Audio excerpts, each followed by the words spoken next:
Good afternoon. Welcome members and guests to the Rotary Club of York, the 26th largest club in the world, and a club dedicated to imagining and living out the Rotary mission of service above self. I'm Glenn Miller, the club president. Our opening song today, our national anthem, will be led by Deb Harrison. Following the Pledge of Allegiance, our invocation will be led by Dave Hogue. And our visitors will be introduced by Nick Beck. Please take a moment to silence your electronic devices.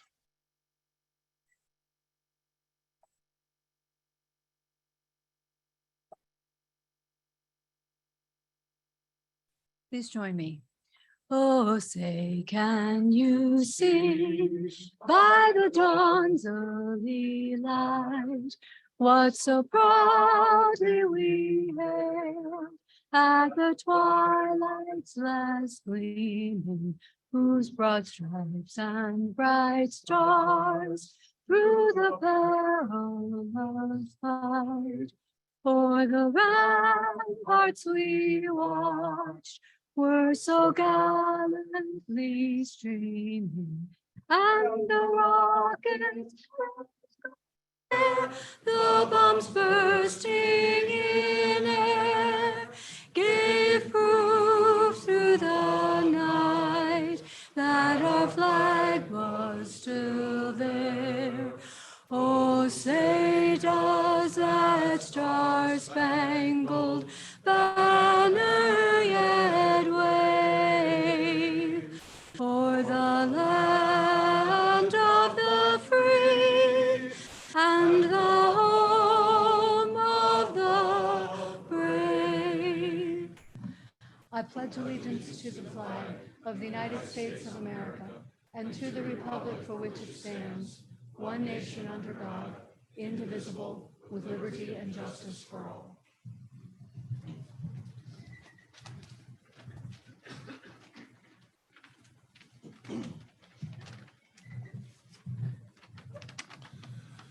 Let us give thanks.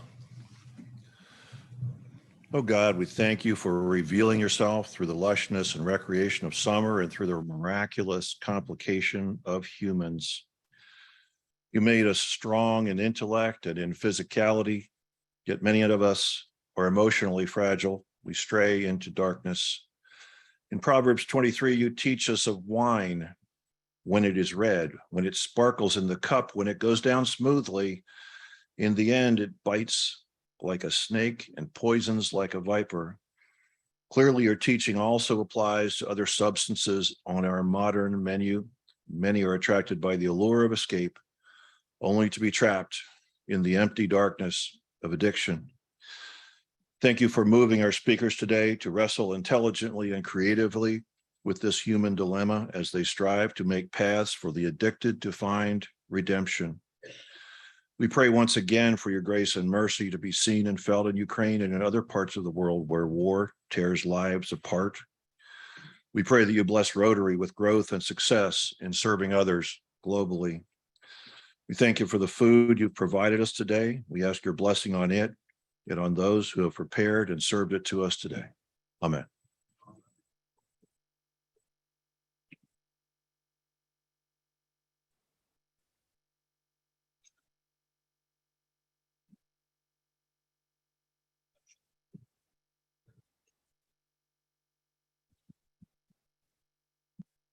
I am pleased to have the honor of introducing our guests for today's meeting.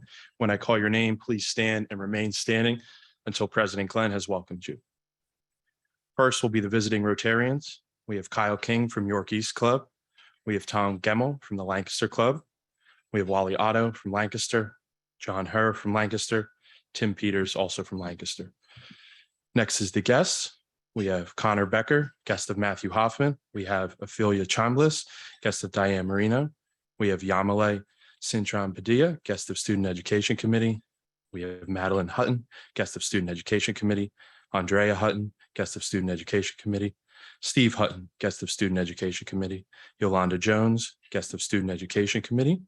Morgan Jones, guest of Sean Skihan. Ann Lawrence, guest of Student Education Committee. Ruth Lawrence, guest of Student Education Committee. Matt Leiniger, guest of Norman Humber. Scott Larker, guest of past President John Kleindienst. Laura O'Grady, guest of Brian Grimm. Dominic Piccolo, guest of President-elect nominee Courtney Piccolo. Katie Skihan, guest of Sean Skihan, and Omira Padilla, guest of Student Education Committee.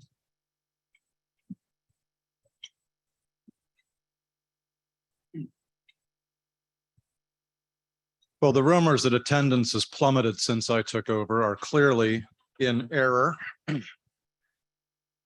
Visiting Rotarians and guests, we are delighted that you are here with us today. I know that you will enjoy our program and that we hope that you will return to us frequently.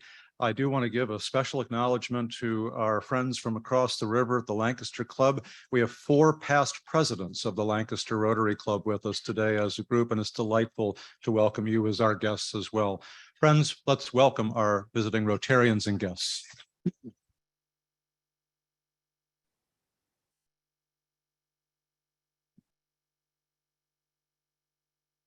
The prayers and sympathy of the club are extended to our fellow Rotarian Fred Fay at the death of his brother this past Sunday. Fred's brother, William North Fay, was an active member of this club for more than 25 years. Services will be held on July the 30th at 10 a.m. at Calvary Church in East Prospect. The fundraising committee will meet on Wednesday, August the 3rd at 11 o'clock here at CCY. The membership committee will also meet on the 3rd at 1:30. For those of you collecting household plastics for recycling, and we hope that you are, there are large green bags available near or on or under the mail table downstairs. The collection will take place on August the 10th from 11:30 a.m. through noon, just prior to our meeting in the CCY parking lot. And I believe it is intended for this to continue as a monthly enterprise, for which we are very grateful. The Fellowship Committee is hosting a crab feast on Thursday, August the 18th from 5 to 7 p.m. This will be an informal get-together on the banks of the Susquehanna to enjoy steamed crabs and refreshments. We thank the Etzweiler family for hosting us at the Etzweiler River House at Long Level in Wrightsville. The fee is $25 per person, a bargain, and the limit of attendees is 40 people. So please RSVP to Rob by the 7th of August. We had a very nice turnout on Saturday for the first of our Hooked on Rotary fishing events at Kiwanis Lake. Thank you to all who helped, those who heard the rally cry for volunteers. If you are interested in volunteering for the remaining sessions on August the 6th or the 13th, please contact Ashley Etzweiler, who has made this program along with her committee possible. And now Lynn has a few comments to make about our mission, vision, and values. I think she's for them. Is that correct, Lynn? Good. Good. All right.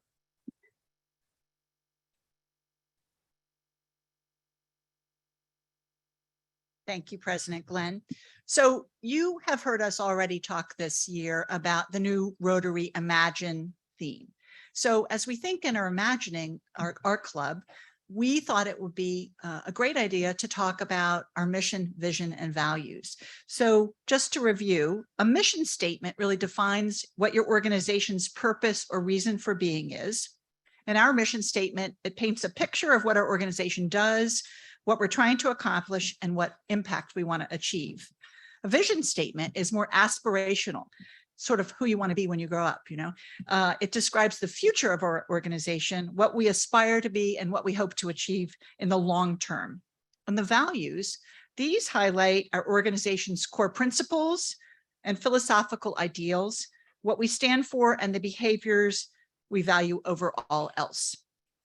They described how we're going to conduct ourselves. So if you look at the slide, I'm reviewing what we have adopted through our strategic plan that was led by past President John Kleindienst a number of years ago and is guiding us through 2024. So as we look at these, I'm wondering if any of you remembered what they were before I put them up on the screen.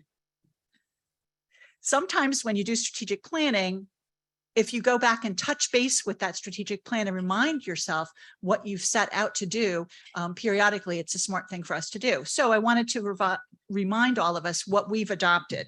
So our mission is we act to lift up our community through positive and lasting change. Our vision, what we aspire to be, we are a diverse mix of community leaders working in unity who will accomplish sustainable positive change in ourselves, our community, and the world. Our core values should be familiar to all of us. As Rotarians, we're driven by the four-way test. Is it the truth? Is it fair to all? Is it beneficial to all? Will it build goodwill and better friendships? And finally, we live service above self.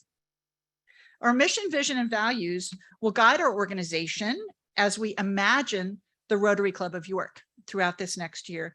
They're going to provide a framework against which we can measure our progress, our goals, and adjust our operations to meet those goals. So keep those in your heart and in your minds as we talk about Imagine for the rest of the year. Thank you.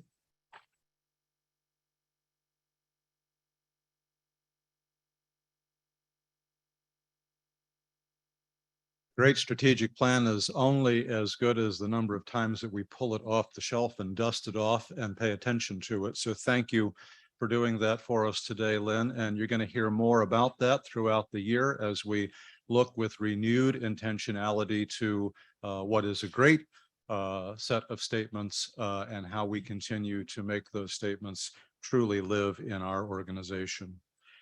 Judd Lando will now bring us an update on our signature club event coming up soon, the Love for Community Day in September. The podium is yours.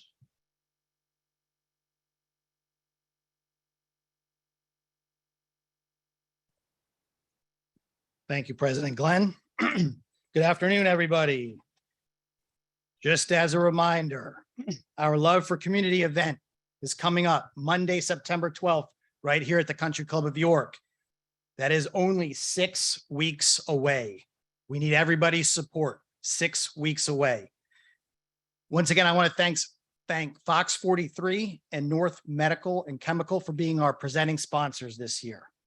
But there are still lots of other sponsorship opportunities out there for everyone and ways for everybody to get involved. Today on your table, there is a QR code. You can use your phone right now, scan, and link up to the sign up page. It takes you right to our website and you can sign up for any of the events that I will talk to you about. Also, brochures on everybody's table today. Please look at all the events that are planned and please, again, sign up. There's golf. We need more foursomes. You can contact Bob Bacon, who chairs that event for us, or Lynn to sign up, or again, please go to the website. We need players. Croquet, we need teams. Please contact Mike Osherman if you have any questions about the day's events. This year we'll be doing cornhole as well, led by Dan May. Please contact Dan if you have questions about the event, or please sign up on the website. Also, don't forget that if you don't get involved during the day, please still come to the dinner. It's okay to bring a guest as well. This year, we'll do a live auction again. And this year's dinner will be a sit-down dinner for everybody. And I'm here today specifically to promote our tennis event. We need more players. Please contact myself or Bill Anstein with any questions. It will be a doubles format all day long, followed by a little singles tournament at the end. Refreshments and prizes will be given and handed out. Again, everybody, this is our signature event, just like President Miller said. The project will benefit the Community Engagement Center launched by the York City Police Department that's been discussed at numerous other meetings. Thank you for our time today, and please sign up. Thank you.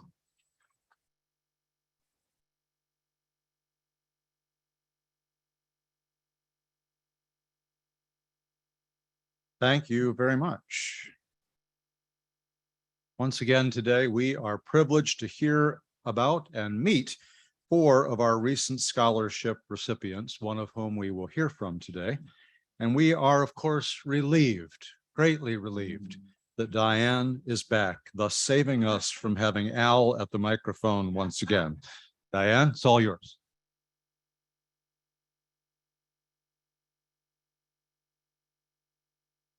Thank you, President Glenn. My sincerest apologies. I was called to a Zoom meeting last week at the last minute. And honestly, I tried everything and everybody before I called Al. I also have to apologize. This was not my call. I did not ask Jody to get up here. That was all Al. So you can blame him for that joke that Jody told last week. So we have some awesome students here today to receive these scholarships. I am really excited to introduce you to the first of 4. Yamilet, please, you want to come on up? Yamilet is receiving our Edwin P. Mangold Scholarship. She is receiving $1,250 per year for the next 4 years. She is a 2022 graduate of Logos Academy. So of course she has, I think I was told her favorite administrator is in this room, Dr. Bachman. Congratulations on that honor. She is actually going to be studying forensic chemistry in the fall at York College. She excels in leadership. She is currently holding a she graduated with a 4.0 grade point average. She is very active in her church as a musician with piano and drums. And she is here with her mom today, Omira. So thank you. Congratulations, Yamilet.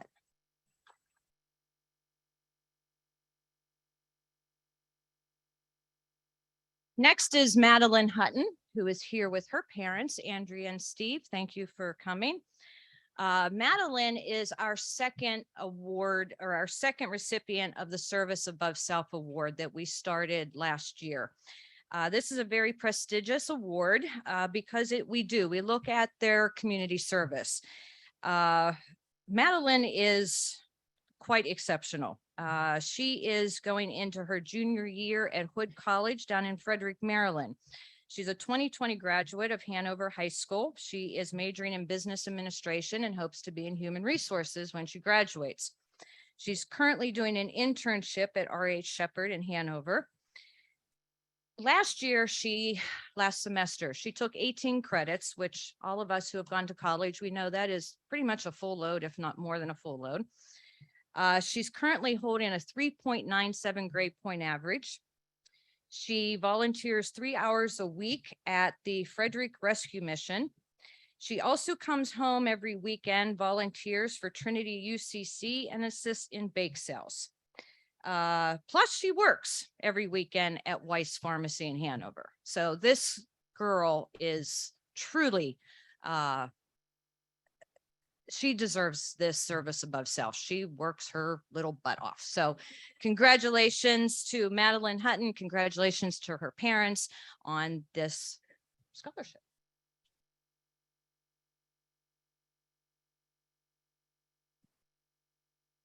Next is a wonderful, wonderful lady I've had the pleasure of sitting next to for lunch, Yolanda Jones. Yolanda is this year's recipient of our non-traditional scholarship of $3,000.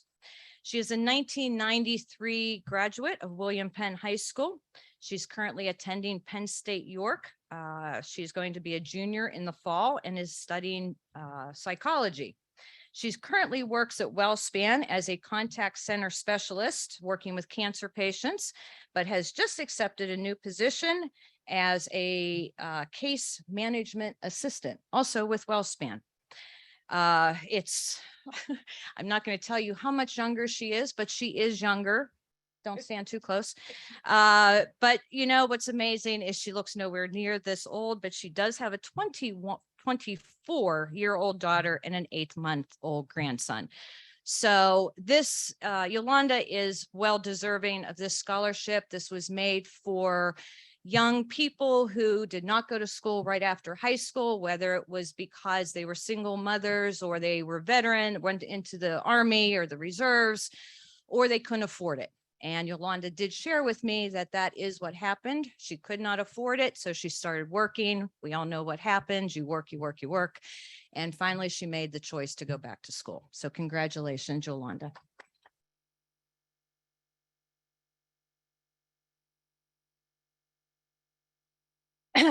And last, but definitely not least, is an extremely intimidating young woman, Ann Lawrence. You may remember Ann was here a few years ago. She is here because she is receiving her third scholarship check from the Edwin P. Mangle Scholarship Fund. She is a 2019 graduate from Spring Grove High School. She is entering her junior year at Columbia, where she holds a 4.1 grade point average in a dual major of linguistics and pre-med. Unbelievable. She has also joined the Women's Wrestling Club. So a statement from her mother this afternoon was, I have no problem with my daughter in New York City because she's part of the Women's Wrestling Club. She is also going to be a resident assistant in the fall. I'd like to congratulate Ann and Ruth on this honor, and Ann would like to say a few words to the club about receiving this scholarship. Hello, my name is Ann. I just wanted to thank everybody for this scholarship. It really has enabled me to go and do all of the things that I've done. And the main thing that has enabled me to do is to make sure that I can serve the people in my community, especially around Columbia. This past year, I served on the Housing Equity Project, giving supplies and food to unhoused people within a 20-block radius of the campus. And this upcoming year, I plan to join the sexual violence response team on campus and train to become a crisis counselor. And without the generous support of the Rotary Club, I might have to look into a work study job or some other position. But this has enabled me to free up my time and really put service above self. So I thank you so much. Thank you.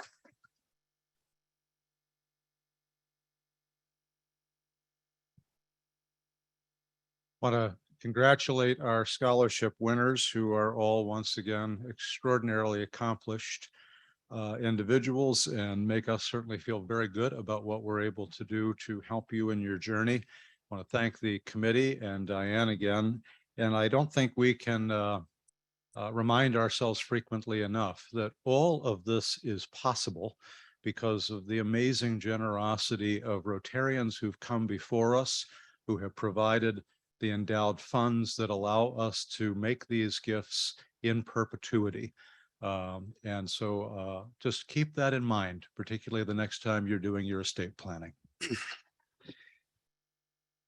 All right, and so it is now time to turn to our presentation of the day. Rotarian Judge John Euler has been one of York County's most passionate advocates for justice in the fullest sense of the word, for all, but especially for the marginalized.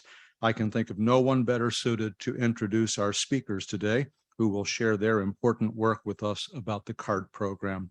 Your Honor.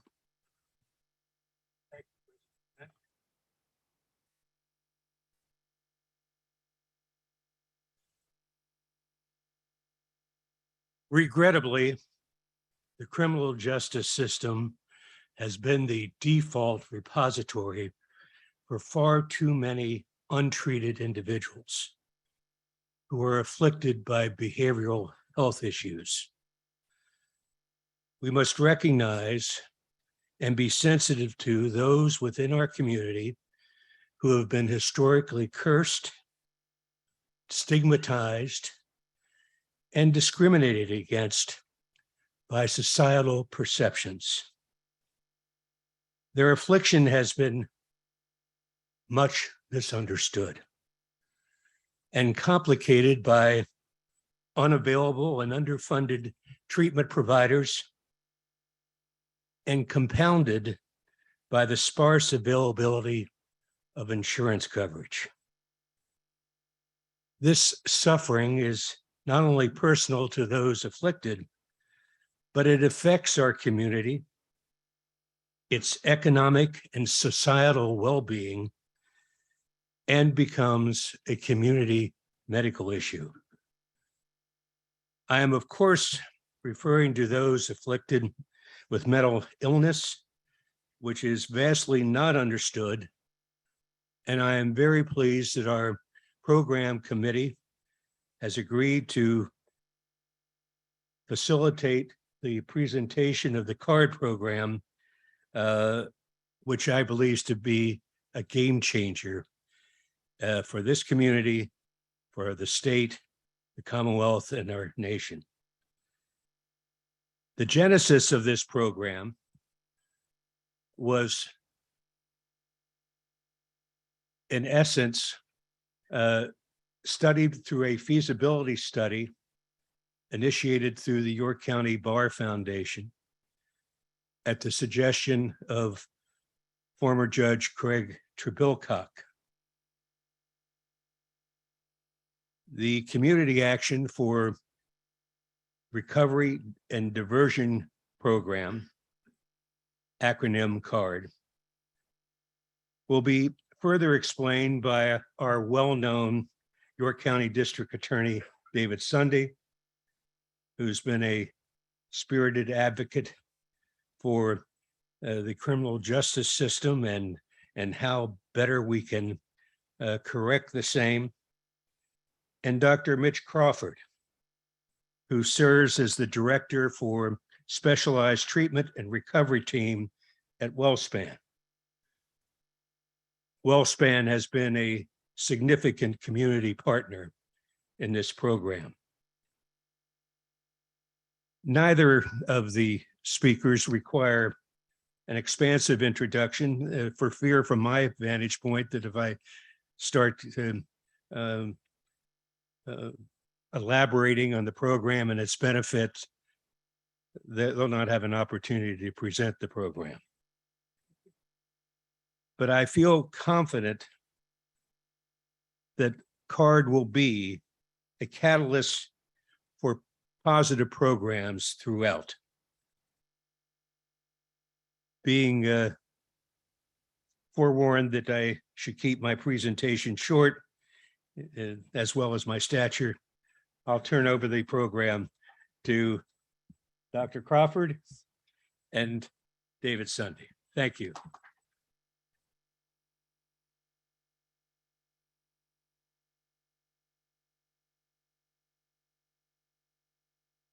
Thank you. All right. Hello, everyone. Thanks so much for having us all here and having me here to talk with you.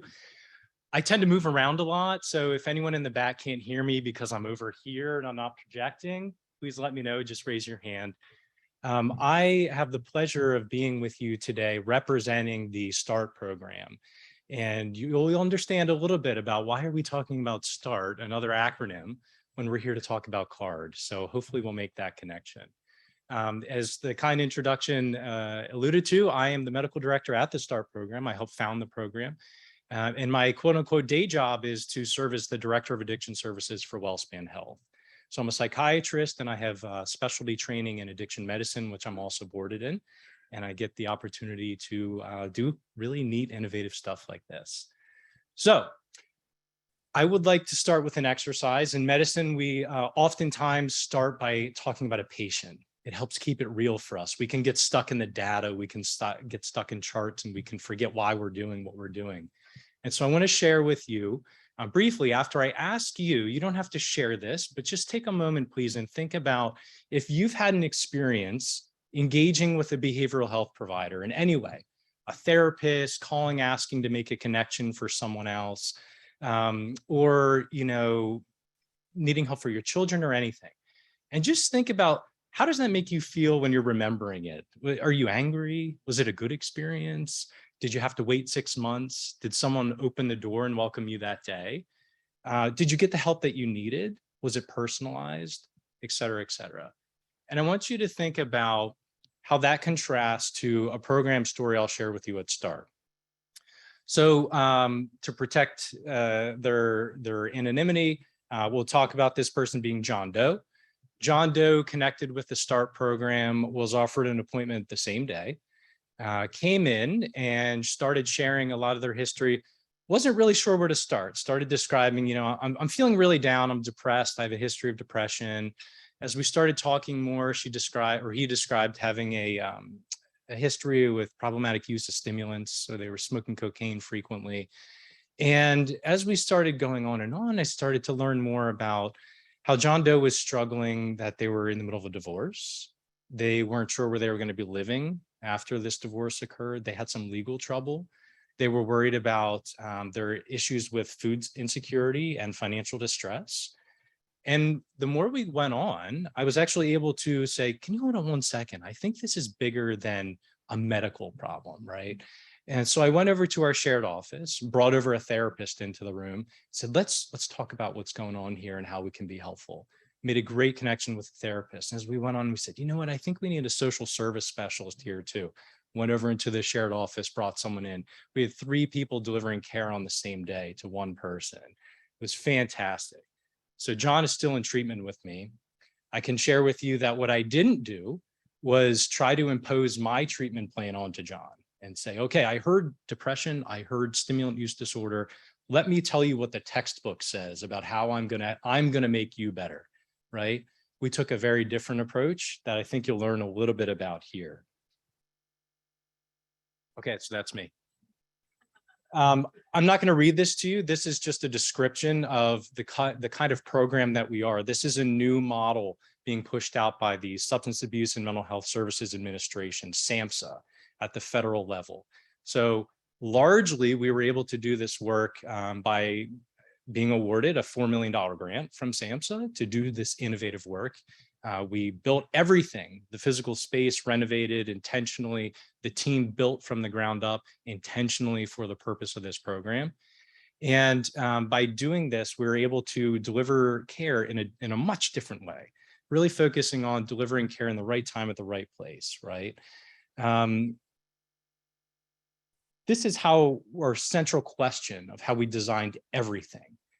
What is the most important thing to you right now, and how can we help? So this is a very big transformation if you've ever worked in outpatient behavioral health, to train the entire team to get around. And we still talk about this every day. The team dubbed me, they said, if we had to put a picture of you in a quote, this is what they would put. So I was like, all right, I'm doing a good job. They're getting it, it's getting through. And so this changes how we help John Doe, right? Again, I wasn't telling John Doe how I'm gonna help him. I'm saying, John Doe, sounds like you're having a tough time. What can I be helpful with right now? And then we treatment plan around that. Here's our team. Again, I was kind of describing to you earlier, we work as a team and we intentionally reduce our power dynamics. Now, of course, there are times where we're in legal risk situations and someone has to make a decision. That oftentimes is me as the medical director, but I really want to hear everyone's thoughts and opinions. There are times when, guess what, I'm wrong. Happens all the time, right? Don't tell my wife I said that. And so we really want every team member to have a voice on how we can help this person. So here's some of the members of our team and how we work. We intentionally built a shared office.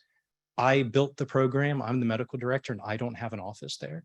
I share space with everyone else intentionally so that we're forced to collaborate. And so what did this translate into, right? It's one thing for me to say, hey, look, this is good subjectively. We have good patient experience scores. These are all good things, but let's get into some of that data I said we love to get into. A little hard to read here, I apologize. We delivered since we started, we've been around for about 2 years now, just over 12,000 visits to people in our communities. Tremendous. The response from the community has been phenomenal. What we're really focused on is being the right place to deliver care. Again, that right place, right time. And where the right place often is not is the emergency department, right? Emergency care. We're too late. And we're not designed to deliver care at that level in the emergency department. We need to focus on prevention before disease burden gets to a point where you need emergent care. And so we track this. We say, how effective are we? And we can track our interventions for their effect on this metrics. And we've diverted over 1,400 folks from the emergency department. Either they go to the emergency department, they say, hey, you can see a psychiatrist the same day over here. It's much more comfortable, whatever. Or they talk to our crisis team, they come see us the same day. It's phenomenal what the team has been able to do. We have, it's over 1,500 unique patients now that are a part of our program. And many of our visits here, around 1,100, that number's obviously a lot higher now, are focused on social determinants of health. So again, remember I was telling you about all those other things John Doe was sharing. I'm worried about food. I'm worried about my finances. I'm worried about where I'm going to be living. All these things we know are even larger contributors to folks' wellness and how they do their outcomes medically than the medication I prescribe. That's not to diminish the impact of medicine, but we think we have a lot more power and control than we do. If you look at it, we're about 20% of the picture. Social determinants of health are about 80% of the picture. So we're really trying to flip how we deliver care. So I'm going to leave you with one more story before I introduce DA Sunday, who's been a tremendous partner. Very, very thankful. I want to first thank everyone in this room. Thank you for your attention. Thank you for your engagement. Many of you are members of community organizations that we're partnering with. We have about 50 community partners in our organization, CARD being one of them, probably our largest partner. Thank you to the judges, the county commissioners, the Your Country Club for hosting us. I mean, the list goes on and on. Thank you to everyone engaged in this and for your support. And I'll leave you with one more story here. So this is, say, Jane Doe. Jane Doe was introduced to us actually through the CARD program. So this was someone who had committed a minor offense, happened to be on probation, was facing, could have faced 6 months of incarceration for this offense. Now, we found out about this because the offense was related to a behavioral health treatment need and was related to their behavioral health needs. And so we said, wow, I think we can try to do something different here. We connected with the DA's office, we connected with CARD, we're actually having conversations with the judge, because what I didn't tell you is that Jane Doe had 3 kids at home. So if Jane Doe becomes incarcerated for 6 months, the children are either entering foster care or significant children and youth service involvement, which again are not bad things, but for the family unit and for Jane Doe's recovery are bad things in this circumstance. So we were actually able to create an environment where Jane Doe was actually able to come right to us for the care she needed. And instead of facing incarceration, was able to serve her time for her offense on home arrest. And so for us, this was a tremendous win. Again, what's the most important thing to you right now? I'm a mom. I want to be with my kids. I made a mistake. I really need help. Can you help me now? So we're listening and we are able to help with all your support. Thank you so much, DA Sunday. I'm going to pass it off to you.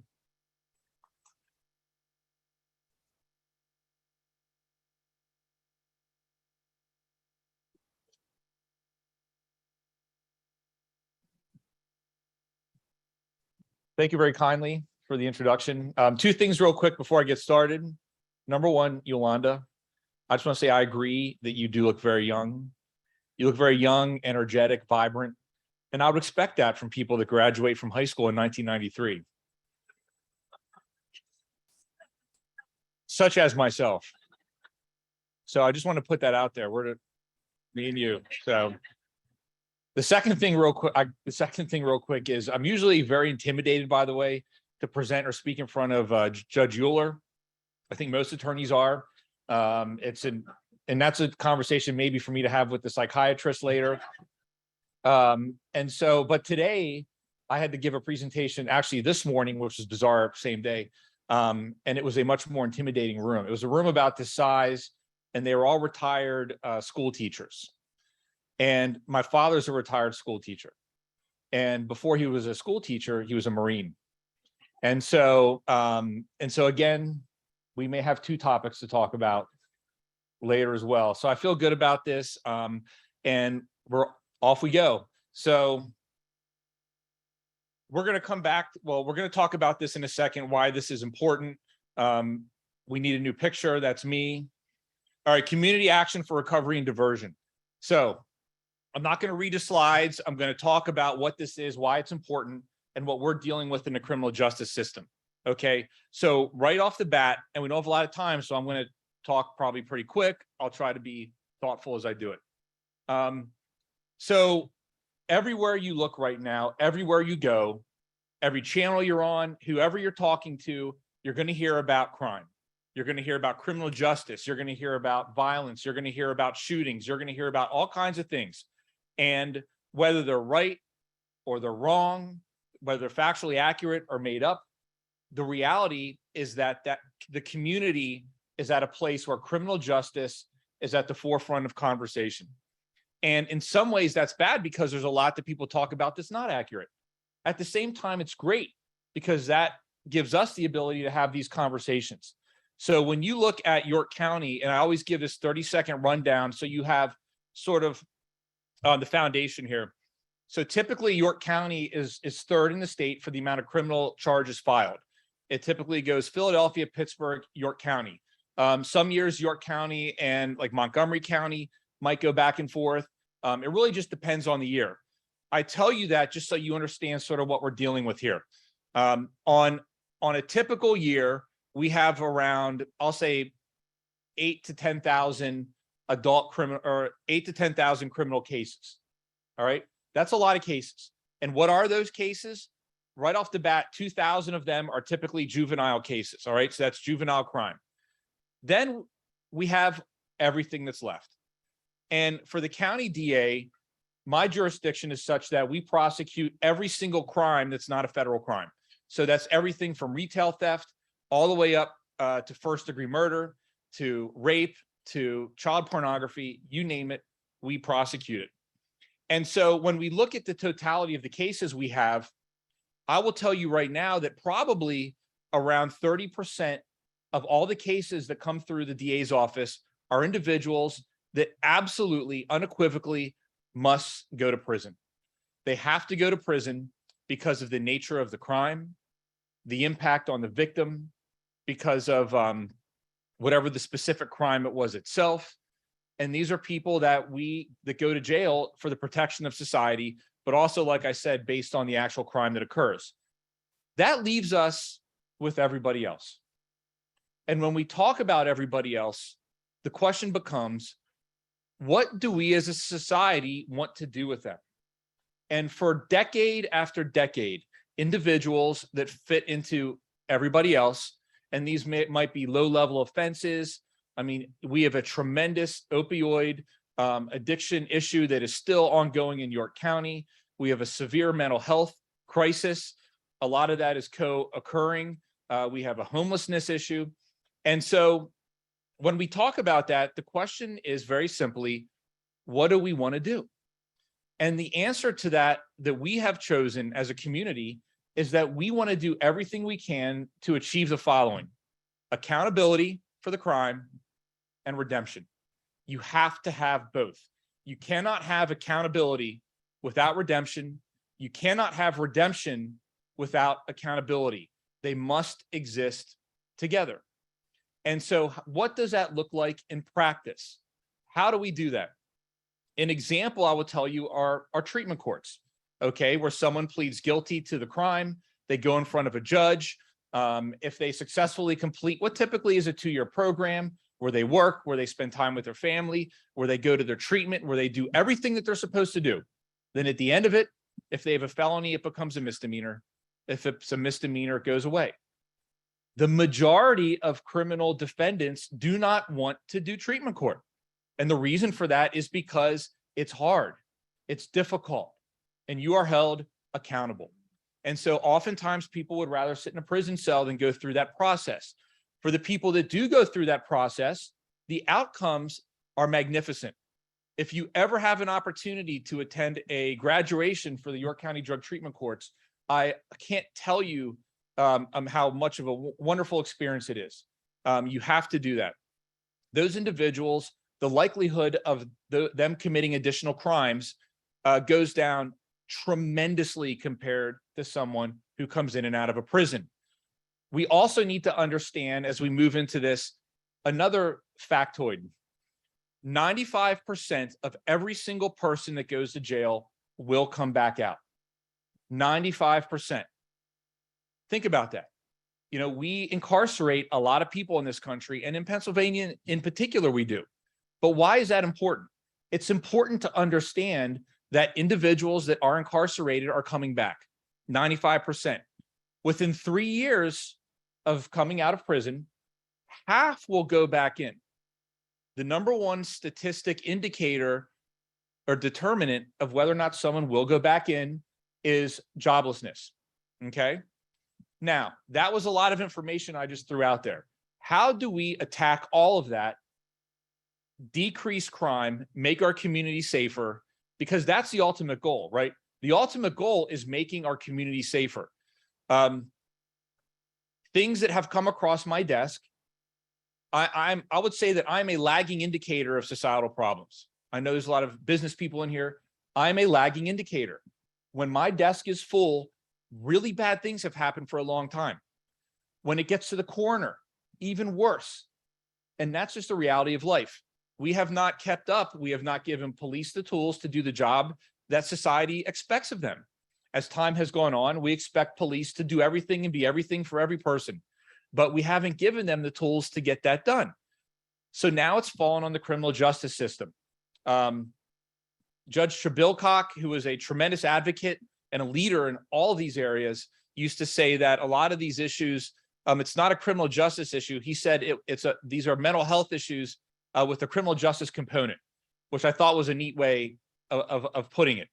So if we care about community safety, if we care about making our society safer for people to live in, we have to address all of these issues, and we have to do it in an effective way. It is very hard to do that. And what CARD does is it breaks down silos in the criminal justice system. And when you look at the START clinic, for example, you may think, well, that's seamless that those individuals made it from the criminal justice system to the START clinic. I will tell you right now that it took a Herculean effort to get to this point where we were able to streamline individuals from the court systems with mental health issues directly to the START clinic. That has had a tremendous impact on public safety. We put CARD together, the collective we, to address all of these issues. You need someone that's at the forefront, that's breaking down barriers between the police, prosecutors, health systems, between the prison, between all of our community partners to streamline all of these efforts. I'm exceedingly proud of the work we do with WellSpan and the START Clinic. It's something that is just stunning to behold. Judge Euler can tell you, I'm sure, that back when he was an active judge, that he would tell you that it would be frustrating as the weeks go by and the months go by before someone can actually get a mental health assessment. And what happens is, while they're waiting for that mental health assessment for a low-level crime, those individuals, guess what happens? They lose their job. They lose their job. They might lose their children. When in any other set of circumstances, they would have had an evaluation done that would have resulted in some sort of treatment. Okay. And so that's what this is about, breaking down these barriers. I guess I should look at the slides. Let me see here. Okay, we'll come back to this, but I'll leave it up there because it looks good. So in addition to that, you may have heard, as we talk about police and we talk about CARD and what we're trying to do for the community, another area where the work of CARD and bringing everyone together, having these conversations, but having these real conversations has resulted, again, in additional people to the START Clinic through what's called a co-responder. You may not know what a co-responder is. Maybe some of you do, but we are now at a place in York, and I have some data here that I want to look at. We are at a place in York where in the past, let's say, we have so many 911 calls that police get for a mental health crisis. Okay. It might be a situation where someone's on a street corner. We've all seen them and they're flipping out, and then the police come, and next thing you know, there's a chair flying across the street. I saw someone actually throw a wheelchair at a police officer about 6 months ago. Just thought I'd share that someone in a wheelchair stood up and threw a wheelchair at a police officer. But moving on. And so, so what happens is the police go to these calls, and then what do? things start to happening, chairs get thrown, that person's going to jail. Typically it happens as a result of the interaction after the police get there. Now, at the same time, what accountability and redemption? We have to keep the community safe. So through the collaborative work of CARD, we have created a situation where we have what are called co-responders. These are trained mental health professionals that go with the police in York County to these incidents. Okay, so the police will make sure it's safe. They'll get there, they'll check on the situation. And these aren't calls where someone shot at someone. These are calls where, again, it's a straight up mental health call. So I have a few numbers here. So far this year, there were 482 incidents where co-responders went out with police through York County on mental health calls. Of the 482 incidents, 2 resulted in an arrest being conducted by the officer. I promise you that but for the co-responders, that number would have been vastly different. 50 resulted in the person being transported to what's called a 201 commitment, which is a voluntary commitment that someone does for themselves. 89 resulted in the person being transported for what's called a 302 commitment, which is an involuntary mental health commitment.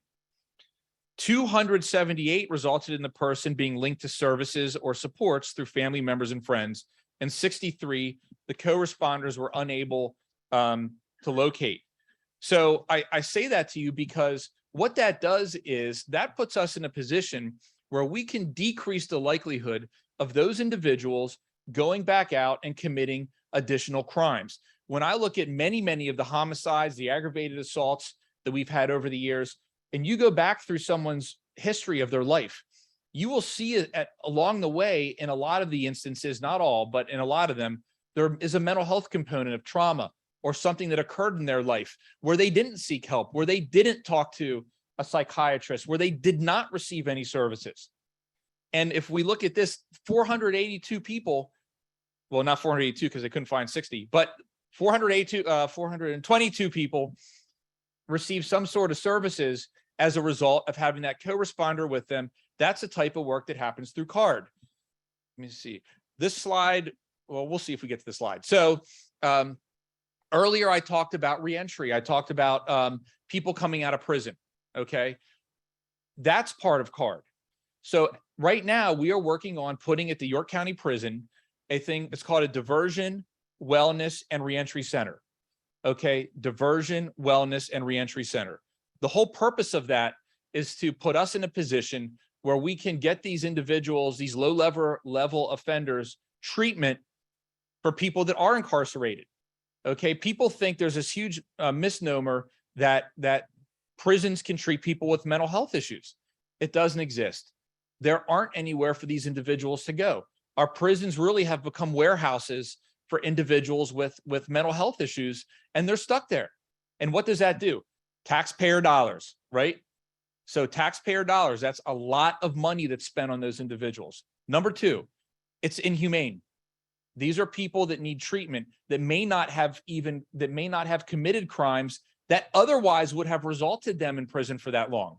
So when you look at this graph up here, I want to thank my colleague Kyle King for actually writing beside this what they say, because I can't read it. I'm sure you can't at the bottom either. But the takeaway is I want you to look at the top line. That's adult probation caseload. Okay. And you can see where it peaks out at 2014, and you see that going down. The brown line underneath it, those are new criminal cases filed in York County. So if you look at that brown line and you follow it, and this goes down to today, what do we see there? We see a decrease in criminal cases filed in York County. York County prison admissions, the line right underneath, the third line, which on my sheet's gray, it's kind of gray, you see it going down. And the really important one on here, the very bottom line, York County prison average daily population. Look how low that has gotten from its peak. Why is that important? Okay. If we care about public safety and we want to decrease crime, we want people to be not committing it in the first place. Okay. We want people to be working. We want people to have jobs where they're paying taxes and they have a feeling of accomplishment and they're not committing these additional crimes. We want them to be getting mental health and substance abuse treatment. Over 70% of the people in York County Prison have either substance abuse, mental health, or a co-diagnosis of both of those combined. We don't want people, the 95% of every single person that goes into a prison, to come back out and go ahead and right away commit another crime. If we can keep that from happening, guess what? That's when you see numbers like this. You don't see it the other way, where the prison population is going low, but the amount of criminal cases are going up.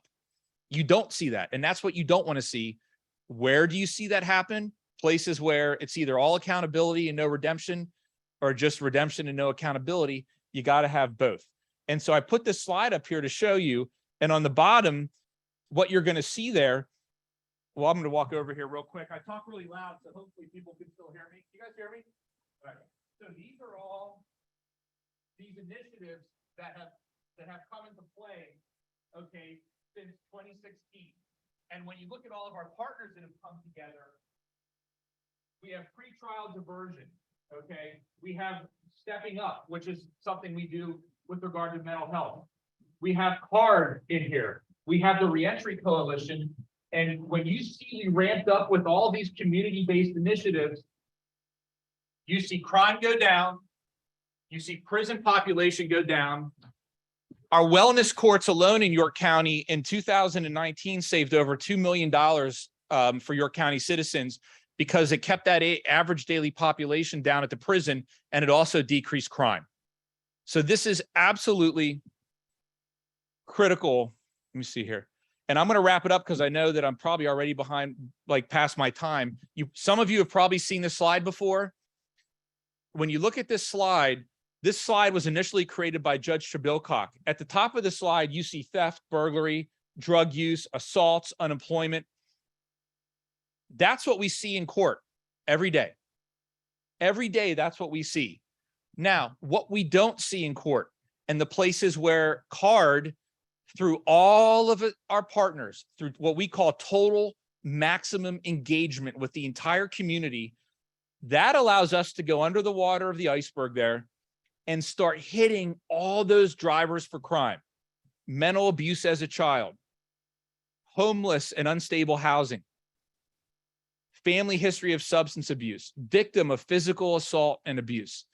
What you see here are chronic pain and injury, huge driver of our opioid epidemic, amongst a lot of other things. Mental health needs. And so as a society, we save money, we keep the community safer.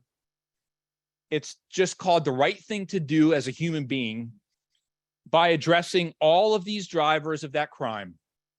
Because I will tell you right now that I would love to work myself out of having to do this. We want to see those numbers go down. That's what we want to see. And we want to do it in a way that's humane, that's fair, that's thoughtful, because I promise you, when you keep families together, children are less traumatized, people work, they pay their taxes, and they are far, far less likely to continue to use and continue to commit crimes. And so all in all, in the time I had, I tried to put out as much information as possible. I just want to let you know that that the CARD program is near and dear to all of our hearts. It is a way to continue to break down these barriers, to make the community safe. And I'm willing to talk to anyone about it for as long as you want to. I'll set up meetings with you. I'll come out and visit you. I'll bring the book, okay, with all the stats. I'll even bring the rest of the slides we didn't even get to. Okay, but I just felt that it was important to kind of talk from the heart here in the time that we had. And so anything you need, I'm here for you. And again, please look at CARD. You can go online, you can look at it, and we'd be more than happy to visit you and talk about it. So thank you for your time. I appreciate it. I hope everyone has a wonderful day. That's it.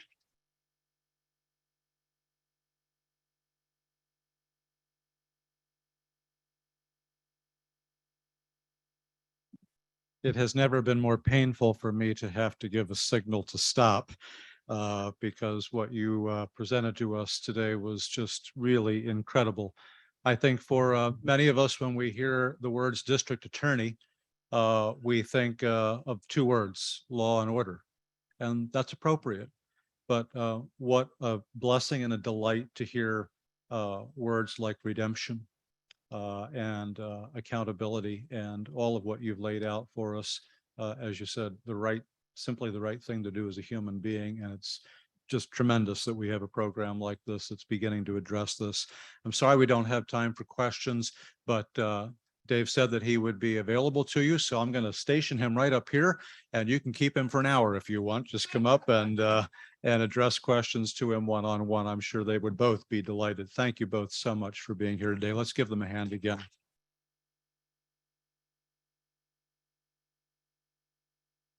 Next week, we will meet Julie NJ, the founder of Neely's Foods. She will share her immigrant success story in developing a York food manufacturing business built on Mama's family recipes. That should be great. I don't know if there are samples, but it'll be a great program. And our quote of the day: imagine if fire extinguishers were filled with snow. Imagine the fun we would have. I didn't say these would all be serious or profound when I said we'd have these quotes. This one was provided by Matt Falvey, so that speaks for itself. Friends, this meeting is adjourned. Thank you.